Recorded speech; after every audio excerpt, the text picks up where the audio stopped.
Good morning. This is Peter Milios from the Finance News Network. The Dow Jones Industrial average tumbled more than 600 points on Wednesday as investors took profits on some of the strong 2023 January gains and as a disappointing December retail sales reading raised concerns about a recession. Shares of banks led the losses. The Dow Jones Industrial average fell 1.8%, whilst the S&P 500 lost 1.6%. The Nasdaq Composite lost 1.2% and was on pace for its first down day in the last 8. All sectors were down, with communication services and information technology the best performers of the bunch, down 0.94% and 1.3% respectively, whilst consumer staples got whacked the hardest, falling by 2.65%.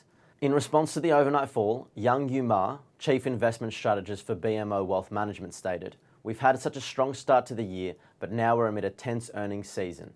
In company news, Microsoft announced plans to lay off about 10,000 employees, which hurt investor sentiment. The stock has fallen and dragged the Dow lower with it. The overnight drop was also spurred on by investors digesting the latest retail sales data, which showed a drop of 1.1% in December, slightly more than the 1% forecast.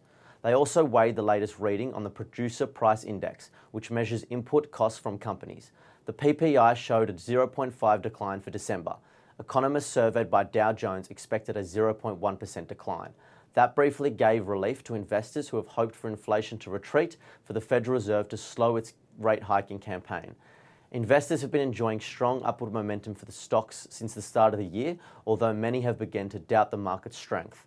The Dow is still higher by 1% for the month, while the S&P and Nasdaq are still up by 3% and 5% respectively.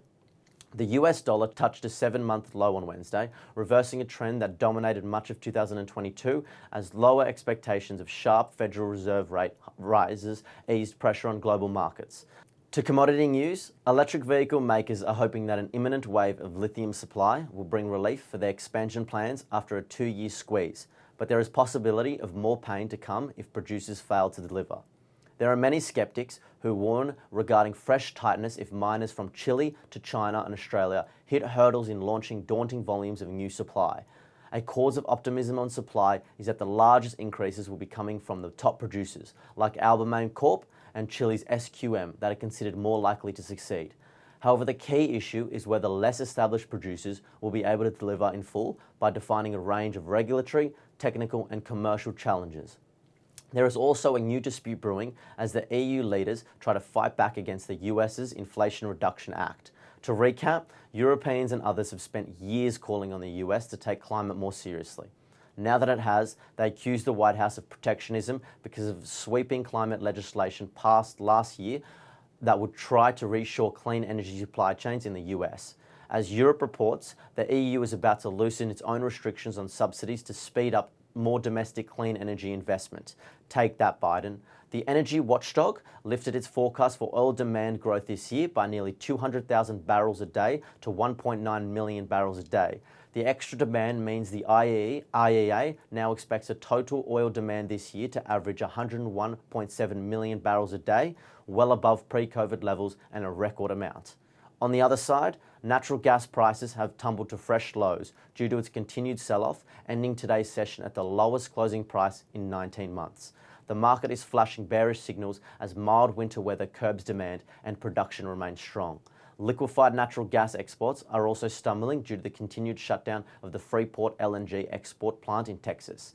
And China's tech stocks have staged a $700 billion rally as the country reopens and a regulatory clampdown on the sector loosens, drawing the attention of the international asset managers who fled the market in recent years.